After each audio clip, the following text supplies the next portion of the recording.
We're going to look real briefly at what a web content manager does in regards to working at a website. This job has really developed over the past 5 to 10 years, and I'm actually going to go ahead in here and add a fifth category for those who are reading ahead a little bit. Social media. When social media really began its boom in the early to mid 2000s, companies found ways to begin utilizing this to their advantage, doing special promotions, which has led to this huge app generation where now you have like some of the different apps out there. Groupon, where you can get special promotions through. So what exactly does a web content manager do? Well, their top job is proofreading, making sure that everything is ready for the web, ready to publish, ready to be out to the world. A company that has correct grammar on their website, everything looking correct, and a nice clean look, historically does a lot better than a company that does not.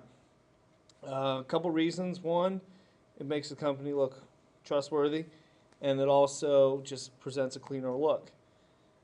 When you have a website where if a person's trying to spend money, because ultimately the goal of a website is still to make some kind of money in some capacity.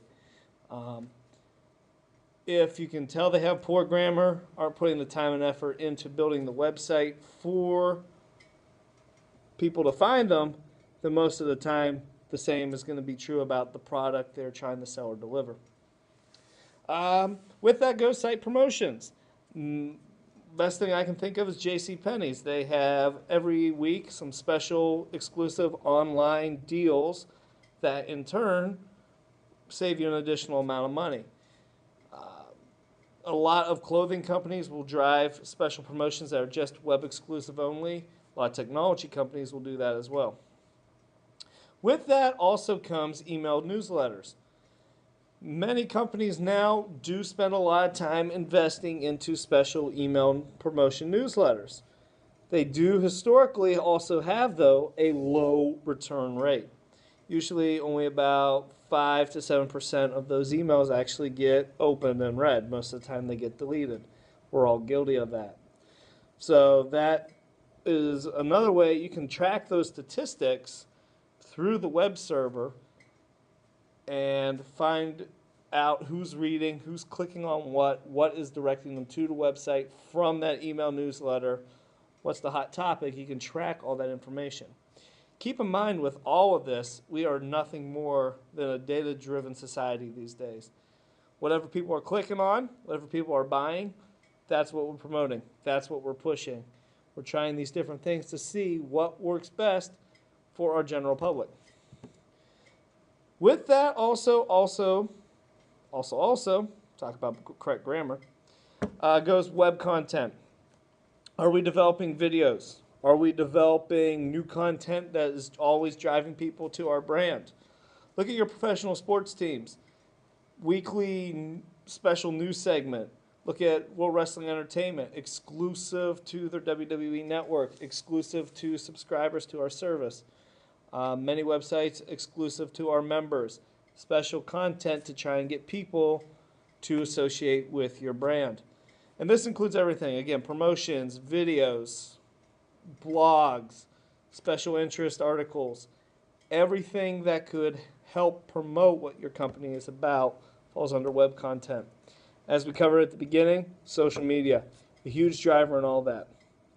The trickiest part about web content management is that it is all needing to come together to support the central cause. It is needing to all be synchronized. You can't have just this over on social media. You just can't have this with the email newsletter. They all need to be working together to try and drive the common good. So a perfect example, if I was doing this for my classroom, which you can all associate with, I would have things on my blog, things on my email newsletter, things on my website, things I'm posting on social media, all promoting the same thing, which is what's happening in the classroom, and special other events like tests, project reminder due dates. everything would be synchronized in some capacity to have all the content match up. You can do exclusive offers for certain things, but if you're doing an exclusive offer on the social media website, you're probably going to want to promote in the email to try and drive people to additionally link up to your brand that way. This is really integrated into marketing, and throughout the next couple weeks in working with web content management, we're going to integrate how some of these different marketing aspects tie in.